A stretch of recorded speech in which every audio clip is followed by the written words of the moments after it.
For many years in aerobics, the strength component of fitness was left out. It was felt that aerobic fitness was the most important, so why bother with resistance training? It was a very wrong conclusion. Muscles have many benefits.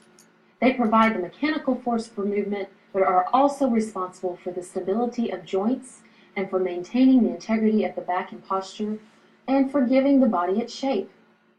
I heard a very wise trainer say many years ago that if you go into an aerobics class a pear shape, you'll most likely come out a smaller pear shape. But if you add resistance training, you can actually change the shape of the body. And he was correct. Aerobics burns the fat off the body, but does little to actually tone and shape the muscles. Tone and definition of muscles is in demand because it is more aesthetically pleasing. Another big plus for strength training that was overlooked is the fact that muscles are the engines of the body. They burn the fuel and the calories. The more muscles you have, the more fuel you'll burn.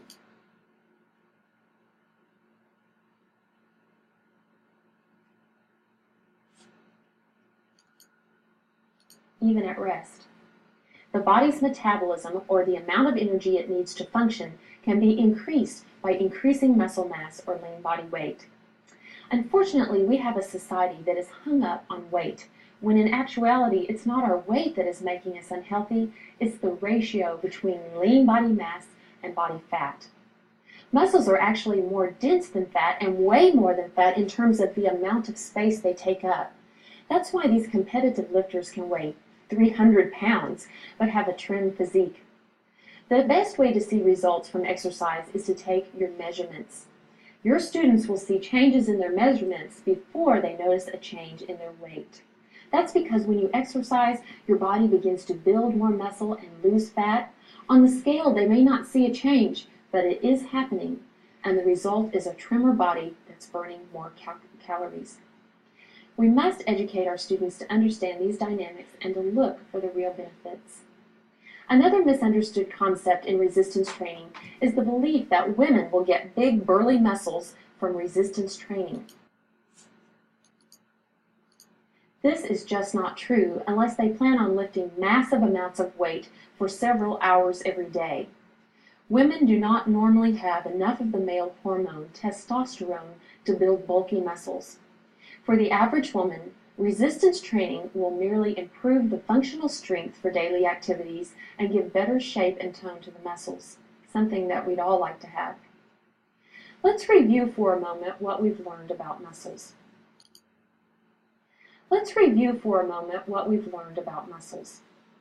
Muscles are comprised of bundles within bundles of fibers.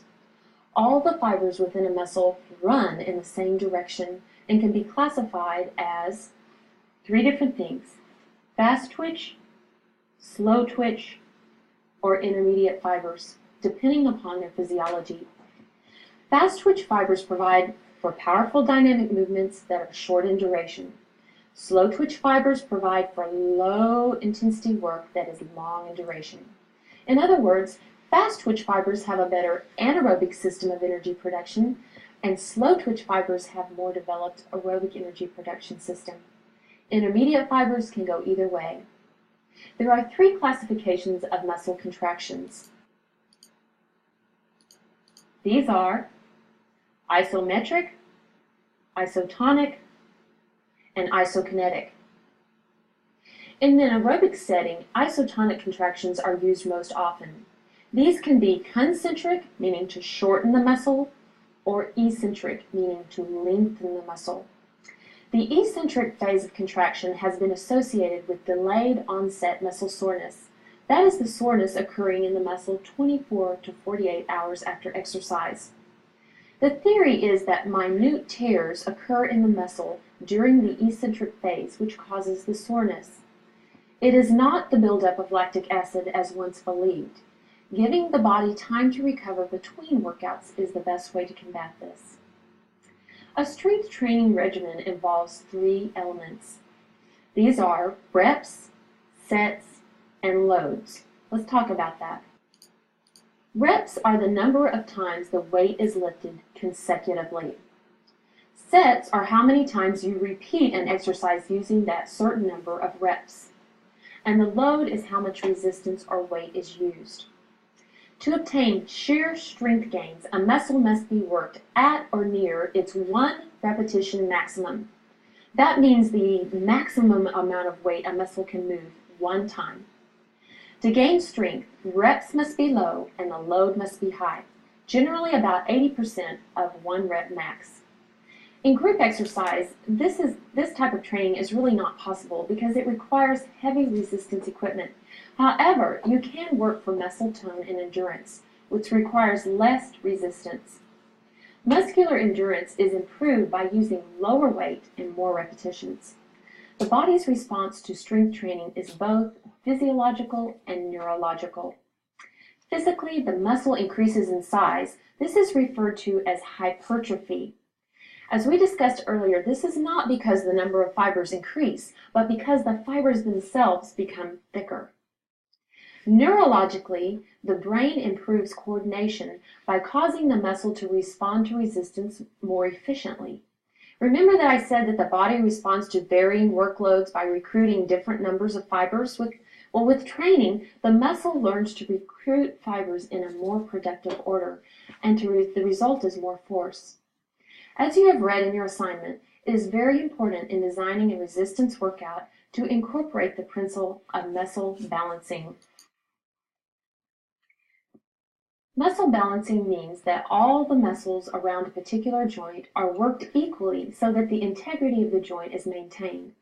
If one side is more developed than another, it can cause an imbalance and it can cause tension.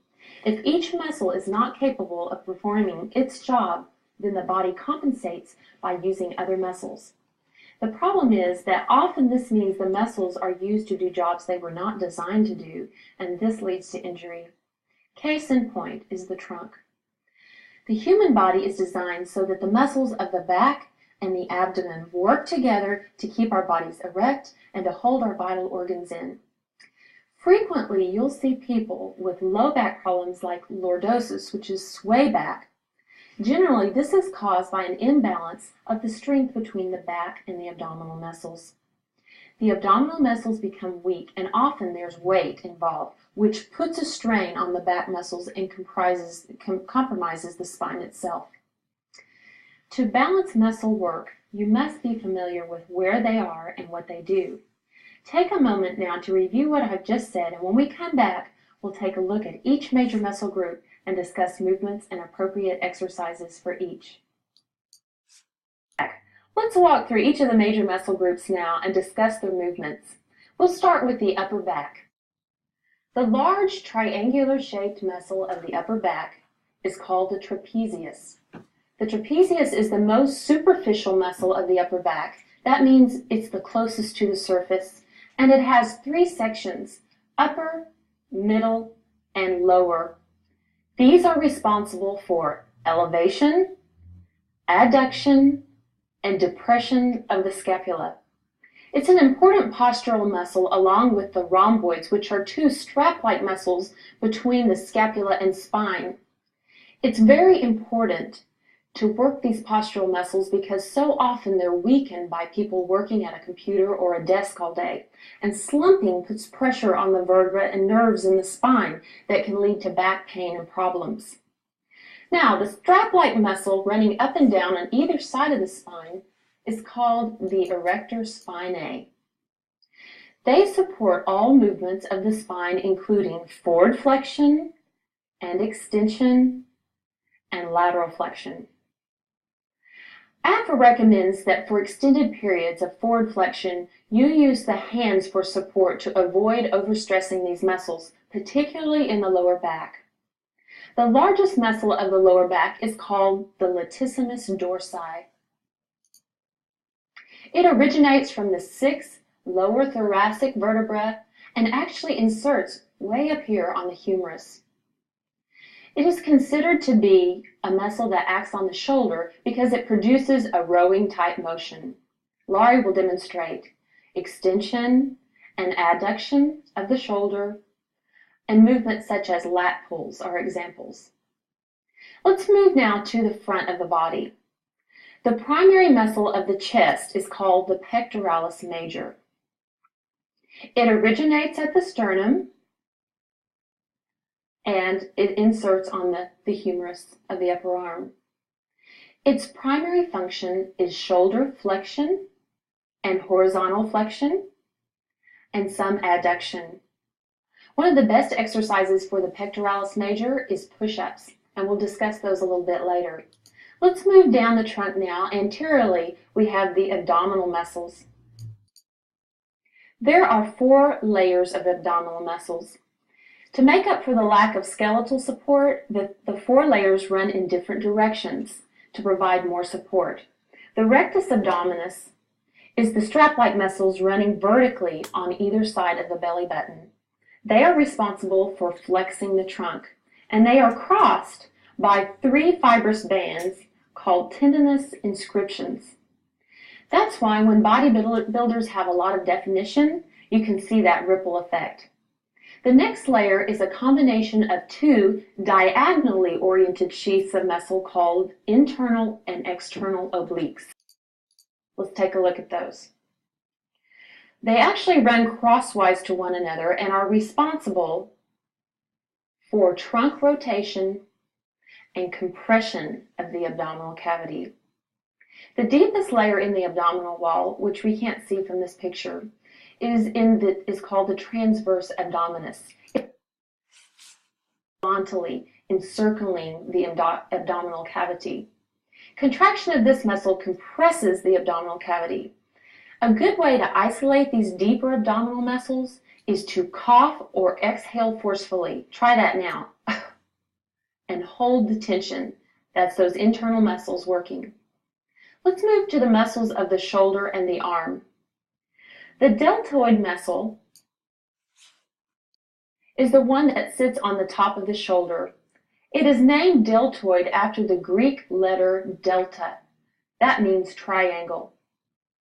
The deltoid is divided into 3 sections: the anterior, the medial, and the posterior. Each section has a different function. The anterior fibers flex the shoulder and upper arm. The medial fibers abduct the arm, and the posterior fibers extend the arm at the shoulder. There are also 4 muscles of the rotator cuff in the shoulder that we'll not get into specifically, except to say that they stabilize the head of the humerus in the shoulder joint itself and can be easily injured or inflamed due to overuse or insufficient warm-up. Take precautions to keep shoulder movements controlled and limit the time that your arms are in the air. Let's move down the arm now.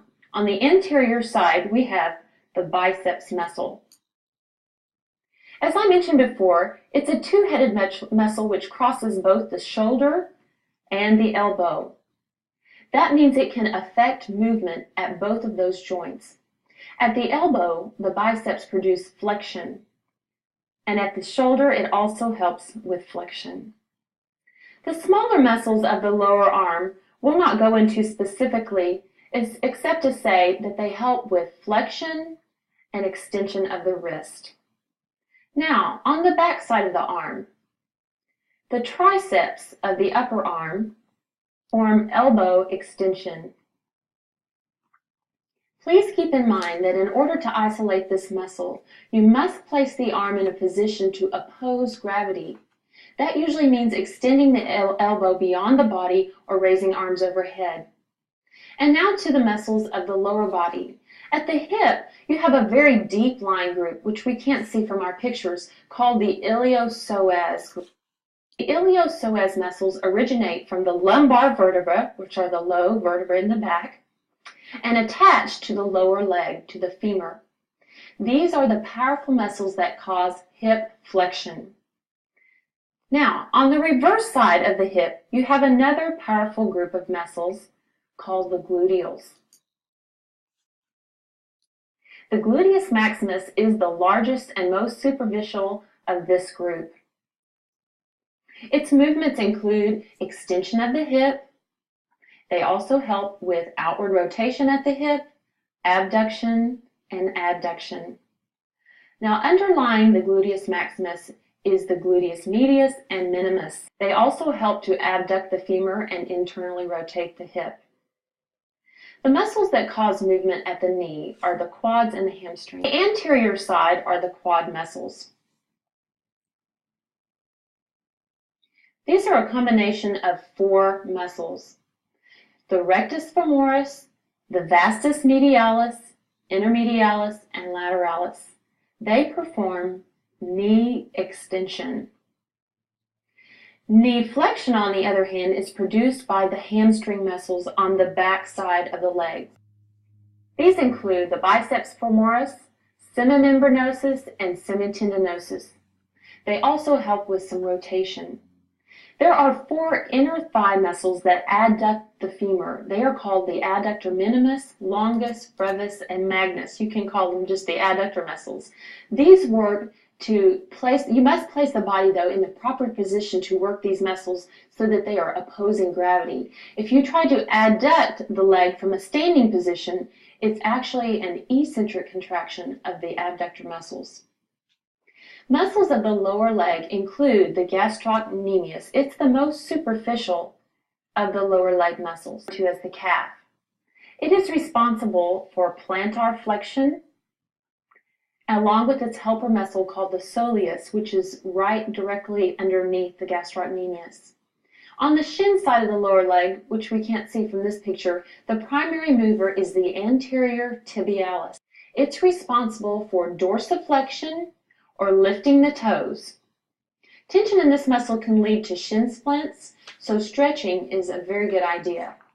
Now, to achieve the training effect from strength exercises, you must consider 3 things: the speed, isolation, and resistance of the exercise. Let's talk about speed first.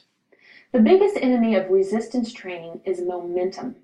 There must be controlled movement through the range of motion in order for it to fully work every fiber in the muscle.